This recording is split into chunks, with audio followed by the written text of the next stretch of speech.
my central focus from the beginning has been on lowering premiums. The biggest reason so many millions of people are unhappy with Obamacare or suffering under it is that it's made premiums skyrocket. And I think the way we unite our conference, the way we bring Republicans together has always been to focus front and center on lowering premiums. The bill that was announced today includes two critical provisions designed to lower premiums. The first is the Consumer Freedom Amendment, an amendment I introduced that I've been pushing for a long time, that gives you, the consumer, the right to choose what health insurance to purchase.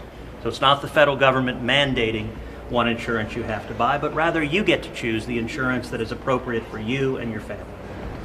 That will expand choices and drive down the cost for millions of Americans. Secondly is an amendment that allows you to take health savings accounts and pay for health insurance premiums. That's currently illegal. What that will do is let you pay using pre-tax dollars. That is, for many, many Americans, an immediate cut of effectively 20 to 30% in their effective tax rate. Both of those are big deals. Both of those are amendments I introduced, and so I'm encouraged the bill's moving in the right direction. What's your message to your colleagues who are still a no?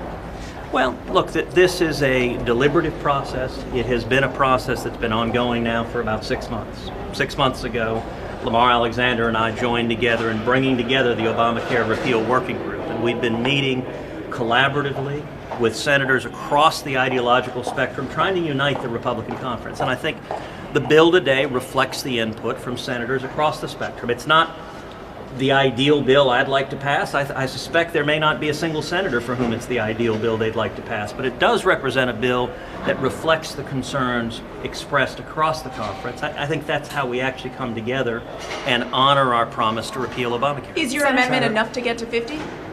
You know, I have always believed the Consumer Freedom Amendment is the key to getting to 50, that it unites the conference and it produces real results.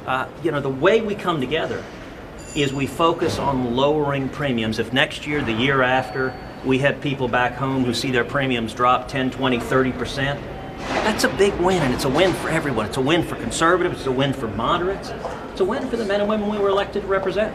Senator, some of your colleagues have said that you should completely repeal and then go about replacing. What do you see are the problems with that?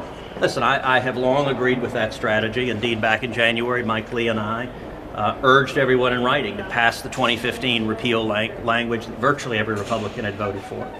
Unfortunately, the conference decided to pursue a different path, and that was not the path that was taken. And so this bill, I think we've made very significant progress, expanding choices, expanding options, expanding competition, and reducing premiums. That, in my view, was always the most important part of this process. All right, thanks, Thank guys. you, Senator.